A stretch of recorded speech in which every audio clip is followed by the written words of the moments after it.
2026 será un año histórico para el fútbol mexicano. Luego de 40 años, la Copa del Mundo está de vuelta en nuestro país, aunque un poco diferente a comparación de la del 70 y del 86. Ahora será un torneo con 48 selecciones y una organización compartida con Canadá y Estados Unidos. Aún con todo eso, será un evento único para la mayoría de personas, así que por hoy te contamos todo lo que debes de saber acerca de la justa veraniega y qué es lo que significa un mundial para un jugador o un exjugador. Comenzamos con Ecos Mundialistas. El día de hoy te contamos todo sobre uno de los 3 estadios mexicanos que recibirá la Copa del Mundo. Y también conoceremos la experiencia de un mundialista mexicano en Sudáfrica 2010. Ubicado en el municipio de Zapopan, al poniente de Guadalajara, se encuentra una de las 3 sedes mundialistas mexicanas, el Estadio Akron. En 1970 y 1986, la capital jalisciense también recibió el Mundial, pero el estadio donde se jugaron los encuentros fue en el Jalisco, lugar que se convertiría en la fortaleza de la selección de Brasil en la Copa que terminaron ganando. Ahora habrá una nueva sede, que pese a su juventud, ya sabe lo que es recibir torneos importantes, pues en el 2011 se disputaron 8 partidos de la Copa del Mundo Sub-17 en el entonces llamado Estadio OmniLife.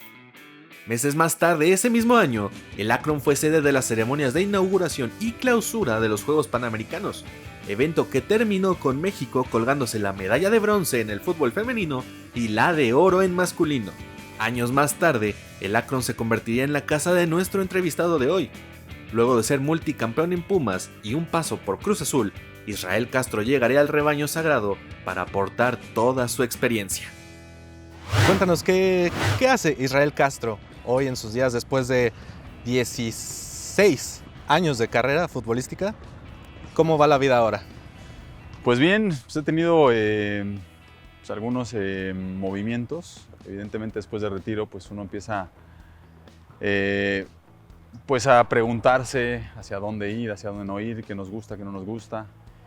Y bueno, yo me retiré en España y ahí me puse a estudiar la carrera de director técnico. Después hice ahí algunos cursos de dirección deportiva, hice otro de dirección de fútbol, de videoanálisis. Entonces bueno, pues ahí me preparé y entrené a un equipo allá y no fue del todo como yo a lo mejor pensaba y entonces bueno, descarté la posibilidad de dirigir, al menos hasta ahora, y bueno, pues ahora quisiera hacer algún proyecto personal que tenga que ver con algún servicio que se le pueda ofrecer al fútbol, a los futbolistas, y bueno, no descarto también en un futuro que pueda presentarse alguna situación de estar en un equipo o algo, pero ya en otro rubro que puede ser más un tema administrativo. La carrera de futbolista, supongo, quiero pensar, está llena de muchas metas, pero la primera seguramente sea debutar. Tú debutas en el año 2002, te debuta una persona importante del fútbol mexicano en su historia como es Hugo Sánchez. Cuéntame cómo es esa noche previa. ¿Tú ya sabías que ibas a debutar al otro día? ¿Te enteras el día del partido? Aparte un partido bravo contra Chivas. Entonces, ¿cómo fue la noche y ese primer partido en primera? Sí, como bien dices, hay muchas metas que tiene un futbolista y al principio, haciendo un poquito una contextualización, pues quiere estar en un equipo, como Pumas, como América, Chivas, Cruz Azul, ¿no? Que para poder debutar o en otras ciudades, otros equipos. Y bueno, tu primer objetivo es entrar ahí, ¿no? Muchas veces. Y luego estando ahí, ganarte un lugar. Y luego ganarte un lugar, ser titular, ¿no? Y luego ya que vas escalando ese tipo de cosas, que ahí vienen muchas situaciones, respondiendo a tu pregunta, debuté iniciando el partido. Previo ya se había entrenado el posible escenario, entonces estaba dentro de la posibilidad, sin embargo, no estaba totalmente seguro. Veremos. Exactamente. Hasta el mero día, Hugo Sánchez acostumbraba ese día, que normalmente jugábamos a las 12 del día en CU, aproximadamente por ahí de las 9:30, 10, es cuando daba su charla, daba la alineación y bueno, pues ya más o menos decía. Entonces en ese momento yo me enteré justamente, sí podía pensar que era una posibilidad, pero no estaba seguro. Y en ese momento me entero que inicio el juego. Y entonces, bueno, me acuerdo mucho, Hugo acostumbra a poner las 3 primeras letras de tu apellido, de tu nombre. Entonces empieza a hacer así la alineación. Entonces ya vi ahí mi CAS. Entonces dije, bueno, voy para adentro. Y bueno, pues eso fue el previo a responder a tu pregunta. Y bueno, pues muy contento, ¿no?, de poder estar ahí en ese debut y en esa alineación. Mencionaba 16 años, jugaste en Pumas, Cruz Azul y Chivas en México, después en el Toledo de España, pero son 3 equipos pues muy importantes, conocidos, demás aquí en el país. ¿Cómo hiciste 16 años para estar en esos 3 equipos con todo lo que eso conlleva? Pues mucho trabajo. Sí, no, yo la verdad es que creo que la clave o parte de lo que uno pudiera desde mi vivencia decir, oye, ¿qué es lo que te llevó a estar en estos equipos, a estar en primera división, a poder vivir esta gran etapa como futbolista profesional? Pues para mí es la dedicación. Yo creo que puedo decirlo, la dedicación, donde ahí podrían entrar varias situaciones, que es probablemente la disciplina, ¿no?, el compromiso, pero mientras uno le dedica pues tiempo, esfuerzo, pues amor, corazón, ¿no?, responsabilidad a la actividad, sea cual sea, creo que puedes lograr objetivos o metas que te propongas, ¿no?, haciendo esta parte. Entonces, bueno, más allá de que si uno puede ser bueno, que tendremos algo, si uno puede ser tener una gran habilidad sobre algo, pero creo que lo que sustenta eso es principalmente pues esa dedicación, ¿no?, ese esfuerzo, ¿no?, que le pones en este caso, bueno, al fútbol. En estos momentos el Estadio Akron está pasando por una serie de obras para dejarlo en óptimas condiciones antes del comienzo de la Copa del Mundo. Uno de esos procesos lo convertirá en uno de los primeros estadios en el mundo en tener un césped híbrido. 95% será natural y 5% artificial, esto a petición directa de la FIFA.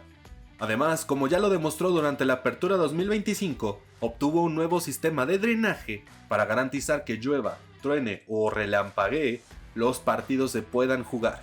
También será el primer estadio del país en tener cobertura Wi-Fi completa en todo el recinto, junto a la implementación de la inteligencia artificial para predecir la asistencia a cada encuentro. Todo esto tiene un costo. Amaury Vergara, presidente del club, confirmó que se necesitaron invertir un poco más de $12 millones para que el estadio quede en perfecto estado. Eso sí, poco dinero comparado a la inversión inicial, puesto que la construcción de la Casa del Rebaño costó alrededor de $200 millones. Todo comenzó en 2004, cuando Jorge Vergara, presidente en aquel entonces, anunció la compra de los terrenos y el plan para construir el estadio, pero no fue hasta el año 2007 que oficialmente comenzó la construcción. Casualmente ese mismo año se dio el debut en selección mexicana de Israel Castro, nuestro invitado de hoy. Luego, 5 años después, otro debut, ahora en selección.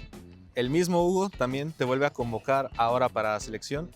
¿Cómo es ese primer llamado cuando llegas, ves a los demás que tú ya habías visto jugar en selección y demás? ¿Y qué sientes la primera vez que dices, voy a jugar por mi país? Sí, previo a eso, bueno, Hugo sale de Pumas, se va a Necaxa, después le dan la selección, después de un tiempo, entonces ya no era mi entrenador, ¿no?, evidentemente así momentáneo o que había pasado ese tiempo. Y bueno, pues él ya estaba en otra, pues ya habían pasado a lo mejor tal vez no sé si un año o algo así. Entonces pues tienes la incertidumbre de si te puede llamar, aunque yo veía posibilidades porque ya había estado con él. Y bueno, la tarde, tal vez, tarde-noche, que da él, porque lo hace en vivo, en una rueda de prensa.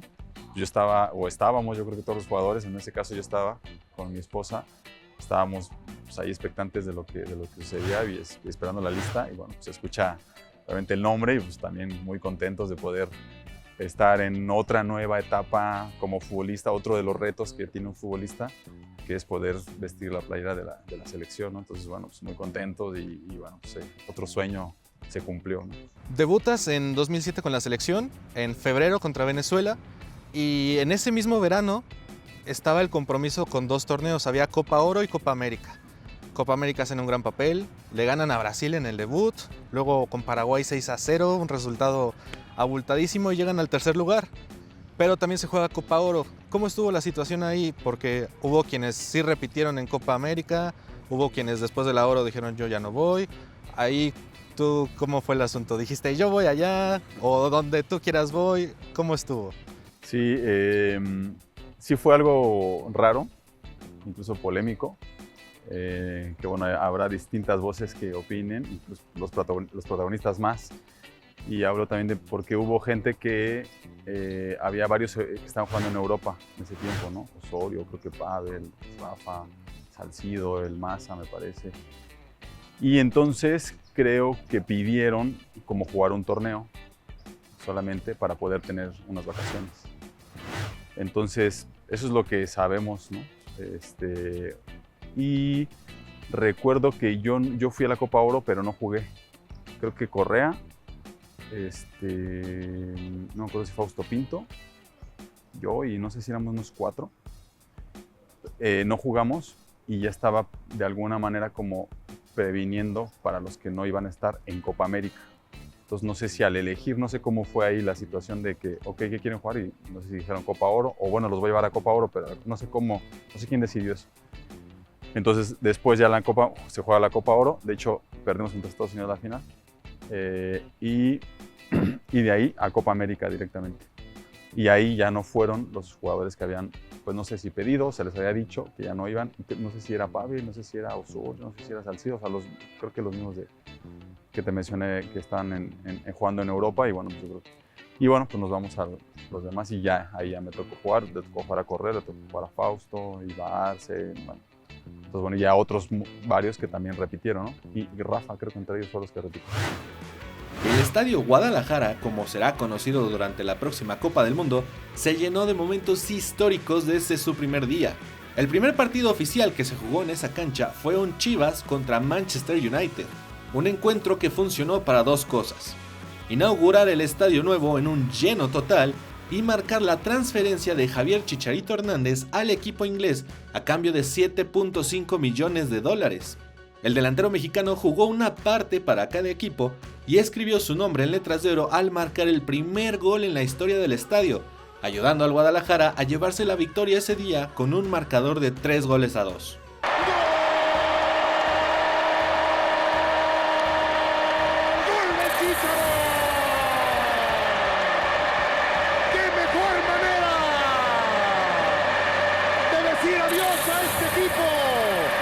Tan solo unos días después de la inauguración ocurrió otro suceso histórico. Se jugó la final de la Copa Libertadores de América. Esa fue la segunda ocasión en la historia en que un equipo mexicano llegaba a la final del torneo de clubes más importante del continente. Lamentablemente para el rebaño, esa final de ida la perdieron 2-1 y no hicieron valer la localía. Estos eventos ocurrieron en el verano del año de 2010, mismo en que se llevó a cabo la Copa del Mundo en Sudáfrica, mundial al que Israel Castro tuvo el privilegio de asistir y disputar el tercer partido de la fase de grupos con México, midiéndose ante la selección de Uruguay. Después estaba el proceso ya jugándose para clasificar a Sudáfrica 2010. Fue un proceso medio raro. Después llega Javier Aguirre ya sobre las últimas y se logra el boleto. ¿Recuerdas cuando salió el sorteo para México y dicen México juega contra el anfitrión, contra Uruguay y contra Francia? ¿Tú qué pensaste ahí? ¿Dijiste, ok, buenos rivales? ¿O cómo fue pues ese sí, día? Ya ahí empieza como un poco el estudio sobre los rivales, medio de lo que sabes, pues dices, bueno, Francia una potencia, sin embargo no estaba pasando por buen momento en ese tiempo, pero bueno, sabes que es Francia, ¿no? Obviamente el anfitrión pues siempre trae el aliciente de estar en casa y bueno, los uruguayos venían haciendo cosas muy interesantes, muy buenas y era una selección que estaba siendo muy respetada, entonces pues estaba interesante la jugada. No sabíamos cómo iba a suscitar, pero sí ya nos parecía interesante. Entonces, bueno, pues estábamos expectantes a ver qué sucedía.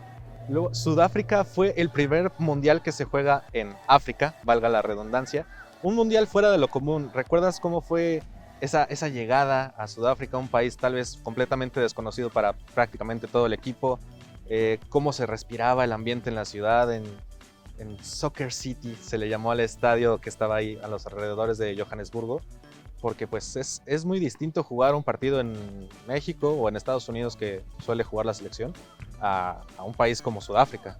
Sí, definitivamente fue algo muy atípico, muy diferente. De hecho, era invierno, hacía mucho frío. Ya el hecho de la logística para viajar a Sudáfrica pues ya era también un tema. Entonces, interesante por un lado, complejo por otro. Es un país que no estaba acostumbrado a recibir tanta multitud.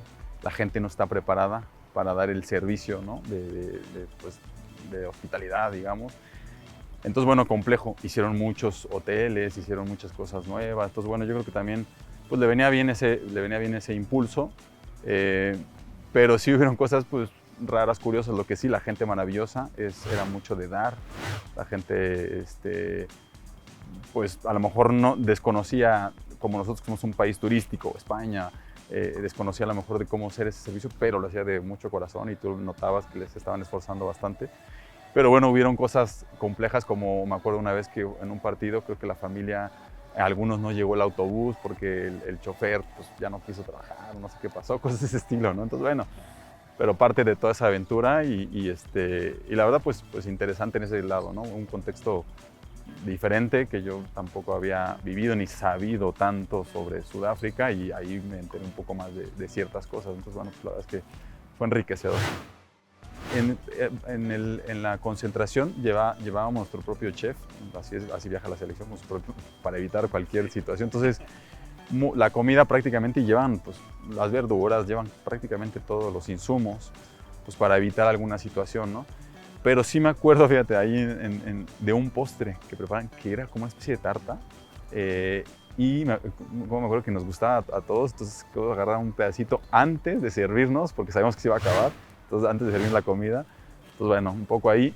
Y la familia cuenta, pues, alguna vez de que pues, te venden carne de todo, ¿no?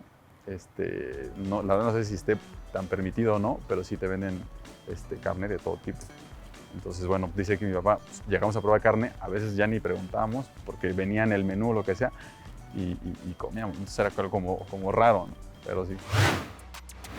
Luego de unos meses de su inauguración, la selección mexicana debutó en el Estadio Akron en un partido amistoso ante su similar de Ecuador. Aquella vez México salió de Guadalajara con una derrota de 2-1. 14 años tuvieron que pasar para que el Tri disputara de nuevo un partido en el estado de Jalisco. Esto aprovechando la ausencia por obras de su casa habitual, el Estadio Azteca. Así intentando reconectar también con la afición. En esta ocasión la historia tuvo un final feliz, pues los dirigidos por Javier Aguirre vencieron 2-0 a la selección de Estados Unidos, sacudiéndose una racha de 5 años sin poder vencer a los de las barras y las estrellas. Ahora la selección mexicana tiene el compromiso de jugar por primera vez un partido oficial en el Estadio Akron. El próximo 18 de junio de 2026 jugará el segundo partido de la fase de grupos del Mundial, en un encuentro que podría ser clave para las aspiraciones del conjunto nacional para avanzar y trascender en el Mundial de casa. El proceso previo al Mundial no ha sido miel sobre hojuelas, y por ello Israel Castro nos comparte qué opinión tiene sobre el tricolor, sobre su director técnico y hasta dónde cree él que podrían llegar en la próxima justa mundialista.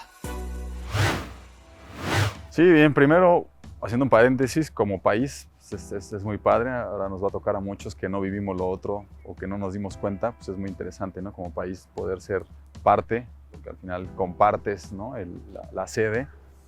Y luego, bueno, pues a nivel selección, pues ha sido una selección que a lo mejor no ha sido tan constante en su funcionamiento, pero yo sí voy mucho a veces a los temas anímicos y creo que el Mundial es un golpe anímico muy importante, donde creo que a lo mejor la selección ahí tiene que abrazar ese golpe anímico, esa motivación, pues, para poder sacar pues, cada uno su mejor versión, ¿no? Entonces ojalá que pueda tener un buen papel y a veces pues, así son las sorpresas, cuando menos lo esperamos pues puede venir alguna cosa interesante, ¿no? En este caso de la selección. Pues mira, es complejo saber qué perfil o qué no perfil. A mí Javier pues, me gusta como entrenador, creo que es un maestro justamente en la gestión de un equipo. Evidentemente a nivel técnico-táctico pues también tiene muchas herramientas. Yo creo que es el mejor técnico por la experiencia que tiene y lo ha demostrado en los equipos que ha estado. Entonces, pues bueno, mira, ahí está. Y yo creo que lo que tenemos que hacer nosotros como aficionados, como mexicanos, pues es apoyarle. Y hablando con conocimiento de causa, creo que está en buenas manos. Más allá del logro que se pueda tener, al final la gestión que va a tener o que está teniendo, creo que va a ser o está siendo muy buena y él no hace nada más así las cosas como para hacer. Creo que las hace con mucha convicción, con convencimiento y con amor a su país que tanto pues, le gusta, y lo digo porque él lo dice, ¿no? Y lo habla. Híjole, complicado. Mira, de lo que nos han demostrado, pues lo veo así como complejo, porque yo he visto inconsistencia en el equipo, ¿no? Como he visto unos partidos muy buenos que me llegan a sorprender, como he visto unas cosas que digo, aquí pasa algo, ¿no? Entonces, esa inconsistencia me genera mucha incertidumbre. Entonces, por eso lo mencionaba hace un momento, eso no me da tanta confianza.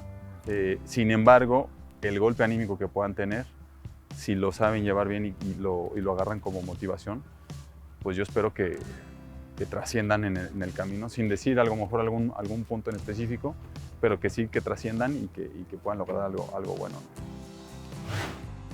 Israel Castro 5, estamos haciendo un proyecto ahí, una página que se llama Melius, se llama el proyecto, y pues principalmente Instagram. La verdad es que no soy mucho de redes, sin embargo a lo mejor las utilizo nada más como herramienta y algunas veces pues, ahí publicamos alguna cosa. Pero bueno, Israel Castro 5, creo que está en Twitter, está en Instagram y me parece que Facebook también. Pues nada, enhorabuena por tu programa, muchas gracias por invitarme y aquí estamos a la orden cuando se pueda. Con esto hemos llegado al final de la edición de hoy, donde conocimos varias cosas sobre uno de los 16 estadios que servirán para llevar a cabo este mundial. Nos quedan 15 más, dentro de los cuales se encuentran algunos llenos de historia y por los cuales han pasado las leyendas más grandes de este deporte. Nos vemos en la siguiente para conocer aún más Ecos Mundialistas.